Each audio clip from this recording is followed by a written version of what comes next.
안녕하세요, 노아입니다. 오늘은 우리가 토익 시험 요령에 대해서 한번 알아보도록 하겠습니다. 여러분, 이런 질문 하실 수 있겠죠. 선생님 토플 가르치는 사람 아니에요?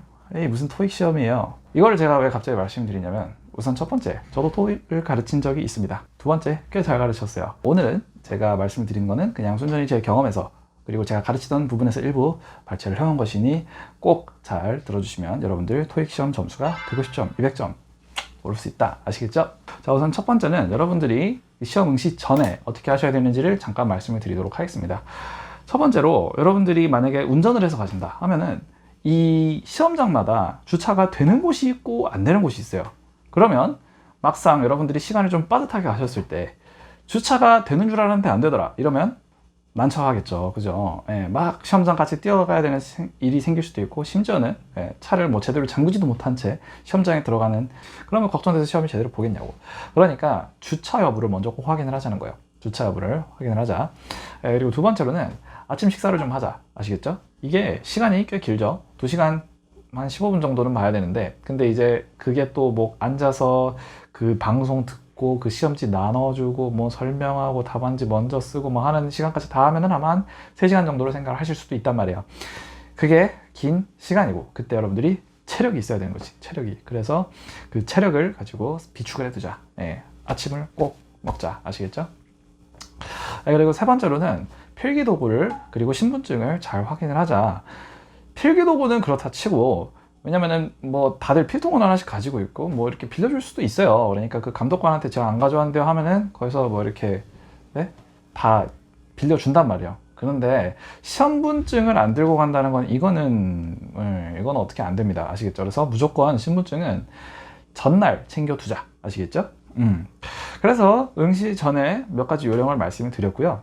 이제부터가 사실 어떻게 보면 본론이라고 생각할 수가 있겠죠. 네, 근데 꽤 간단한 것들인데 이것들이 큰 차이를 만들어 줍니다. 아시겠죠? 큰 차이를 만들어 주니까 제가 그냥 편하게 말씀을 드릴게요. 편하게.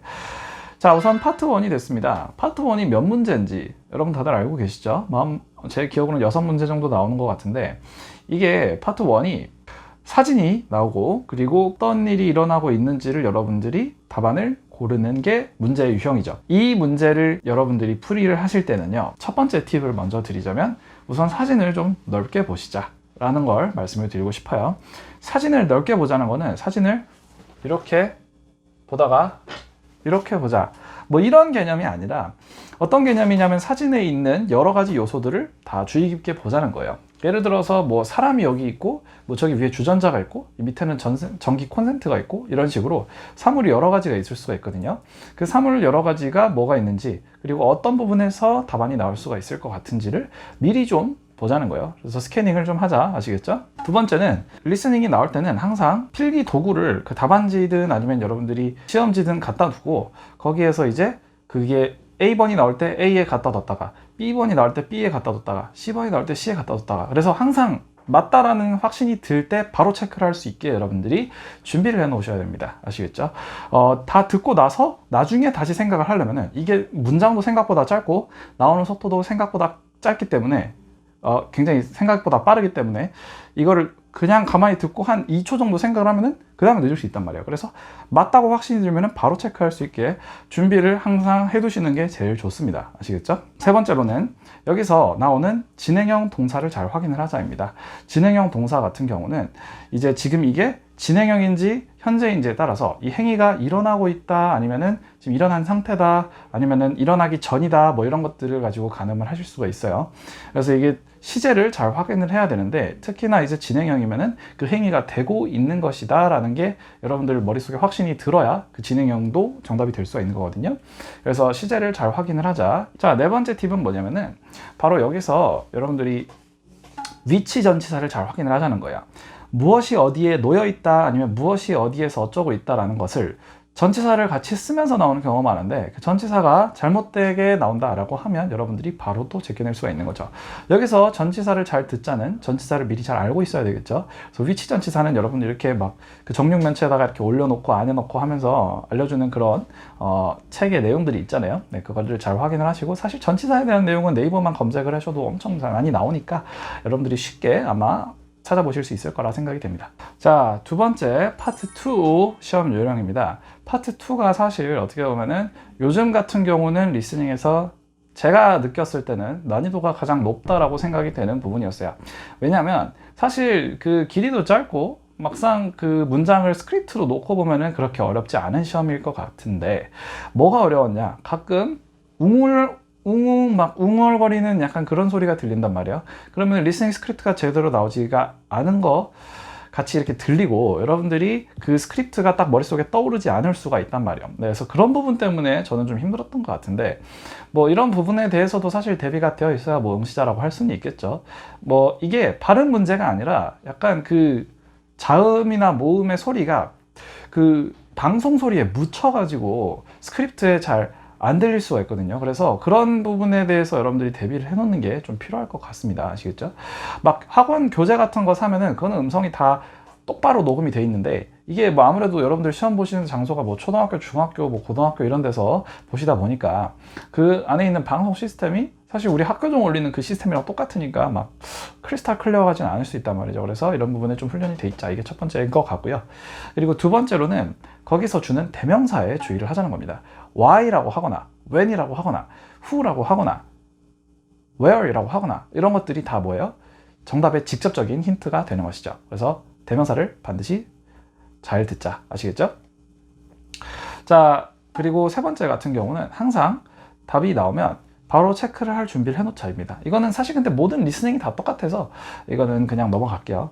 그리고 네 번째 같은 경우는 다이어에 주의를 하자. 간접 답안에 주의를 하자는 건데, 사실 간접 답안 이래버리면은 뭔가 답안이 직접 되는 것 같으니까, 뭔가 조금이라도 답안이 되는 것 같으니까 간접 답안이라는 표현을 쓰지 않도록 하겠습니다. 대신에 여러분들이 예를 들어서 이런 식으로 생각을 해볼 수 있을 것 같아요. Where did you place our phone?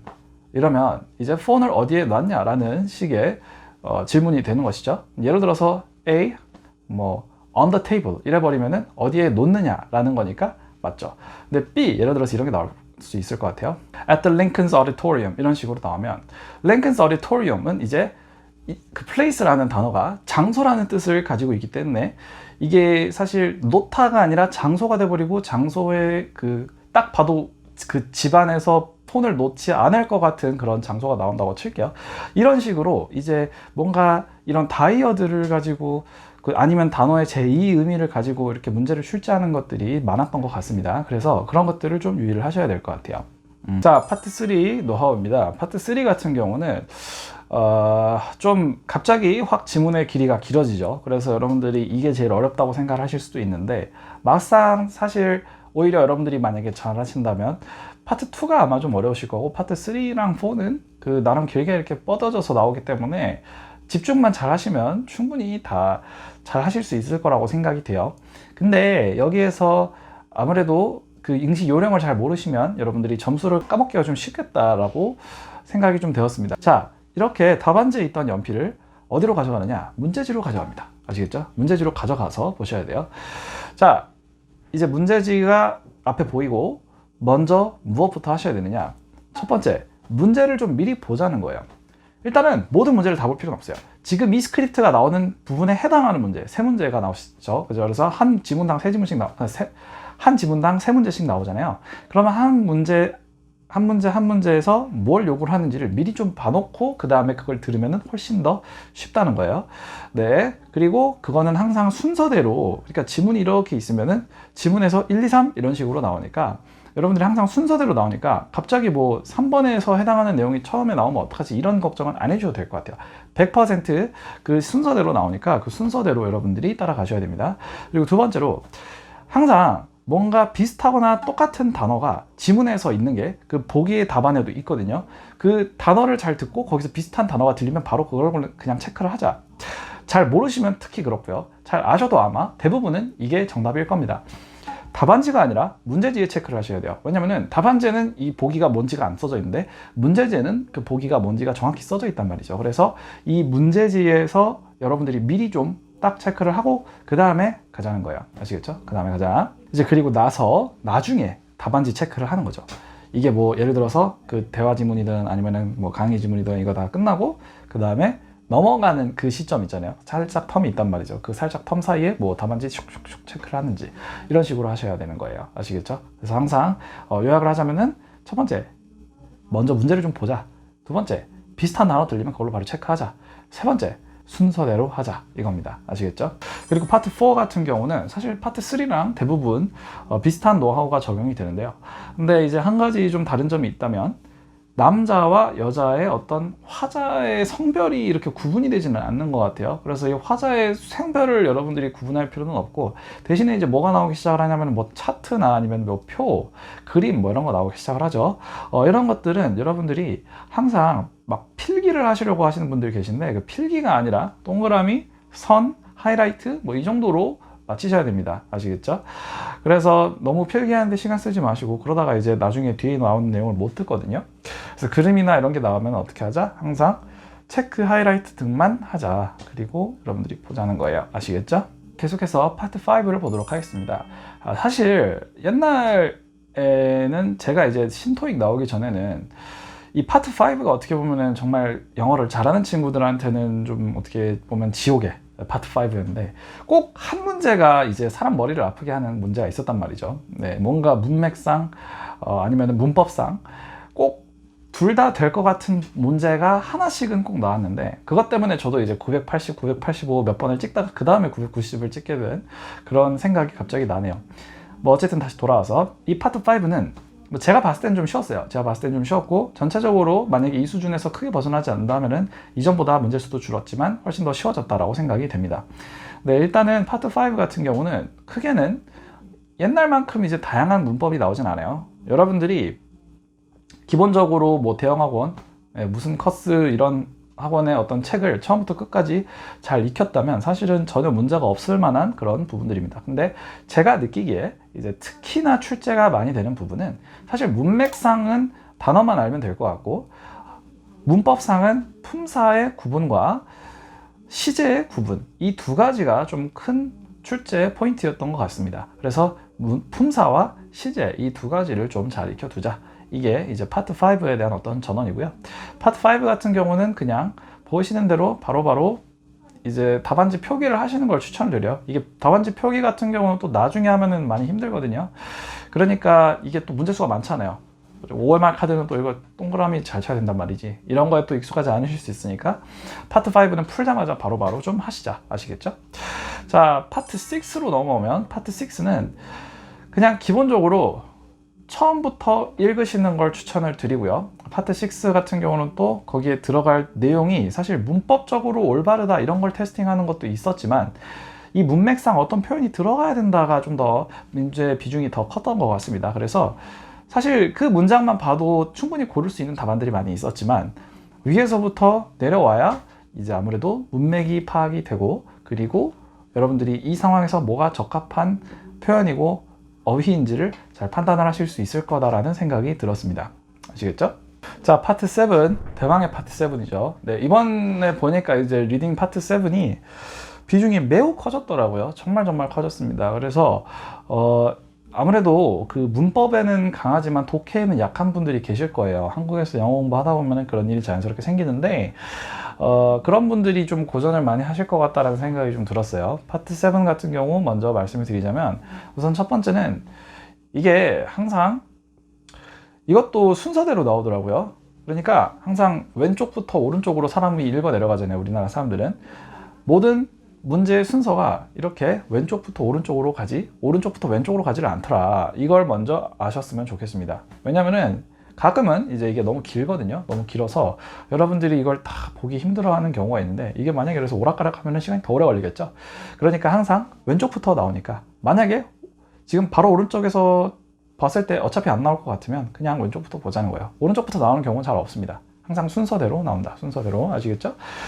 네, 그리고 첫 번째로 말씀을 드릴 수 있는 건 문제가 뭘 요구하는지를 잘 보자는 겁니다. 문제가 뭘 요구하는지, 그 문제에서 나오는 키워드가 어디 있는지를 빨리 찾아서 그걸 따라가서 그 앞뒤를 보면은 분명히 정답이 있다. 아시겠죠? 분명히 정답이 있다. 그래서 정답의 근거를 찾고 나서 정답을 찾았으면 그 다음에 예를 들어서 이만한 지문이 나와도 그 다음에 키워드, 그러니까 예를 들어서 이만한 지문이 1번, 2번까지 나왔는데 3번은 사실 내가 본 건 요만큼이고 이만큼이 남았는데도 3번은 이 지문에서 나오는 것 같다라고 하면은 바로 과감하게 이 지문으로 움직이셔야 돼요. 그러니까 지문 간 이동 아니면은 그 그래프 간 아니면은 이메일 간 이동이 좀 빨라지셔야 될 것 같다. 아시겠죠? 그래서 그 나오는 정보를 빨리빨리 스캐닝을 하고 어디에 내가 필요한 정보가 위치해 있는지를 잘 찾는 것이 굉장히 중요해 보였습니다. 자, 그리고 이제 이거는 좀 어떻게 보면 모든 시험이 마지막일 텐데요. 모르는 것 같은 문제는 반드시 별표 치고 그냥 빨리 넘어가자. 일정한 시간 이상이 지나면 그 문제를 가지고 계속 사람이 수렁에 빠지게 되는 경우가 있죠. 근데 또 나중에 갔다가 다시 돌아와서 보면은 뭔가 새로운 관점으로 보이거나 내가 못 봤던 것이 보이는 경우도 많이 있습니다. 그래서 모르는 걸 가지고 여러분들이 꼭 잡고 있다가 시간 날려먹지 마시고 반드시 별표를 쳐놓으시고 뭐 그걸 몇 번이라고 표기를 해두시던가 해서 나중에 또 돌아오시는 그런 식으로 풀이를 하면은 또 충분히 해안이 생길 수 있고 답안도 나올 수가 있다는 거 알아주시고요. 그리고 이제 좀 추가된 것으로 보이는 거는 옛날에는 없었던 것 같은데 이 화자의 의도 문제가 좀 추가가 됐더라고요. 이전에서 좀 요새 나온 게 아무래도 좀 더 독해 위주로 된 것 같습니다. 독해에서 사실 화자의 의도 많이 나올 수 있잖아요.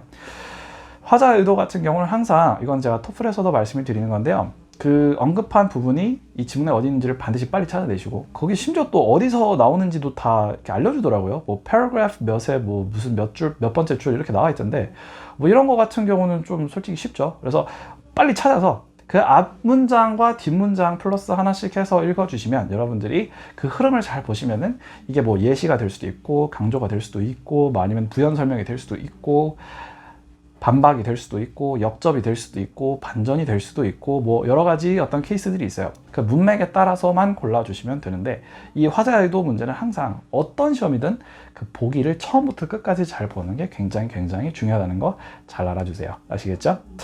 네, 그런 식으로 이제 7가지 섹션에 대해서 시험 응시하는 요령을 좀 알아봤습니다. 그러니까 저는 실제로 이런 요령들을 이용을 해서 시간을 많이 아꼈어요. 그래서 실제로 끝나고 보니까 한 35분쯤 남았더라고요. 근데 이제 뭐 그때 이제 다시 검토를 한다고 뭔가 새로운 게 나올 것 같지는 않아서 그냥 뭐 잠깐 계속 그 문제들이 어떤 식으로 나오는지 이렇게 계속 보면서 나중에 내가 이걸 만약에 가르치게 되면 어떤 식으로 가르칠까 뭐 이런 걸 많이 생각을 해본 것 같아요. 근데 토익 같은 경우는 항상 어떤 최고점을 찍을 때까지는 여러분들이 계속 하게 되는 게 수순이신 것 같은데 빨리 하시려면은 그냥 기간을 짧게 두시고 인텐시브하게 몰아치셔서 하는 게 낫지 뭐 이거 하나 때문에 뭐 휴학까지 하시고 이런 분들은 그냥 너무 휴학을 쉽게 하는 게 아닌가 생각이 좀 들 정도로 쉽게 정복이 가능할 수 있을 것 같다는 시험이라는 생각이 좀 들었습니다. 뭐 이런 식으로 토익은 좀 쉬운 시험이었던 것 같고요. 그리고 여러분들은 더 쉽게 보실 수 있게 시험 응시 요령을 좀 전달을 하고자 이 촬영을 하게 되었습니다. 네, 여러분들 유익하셨다면 구독과 좋아요 부탁드립니다. 감사합니다.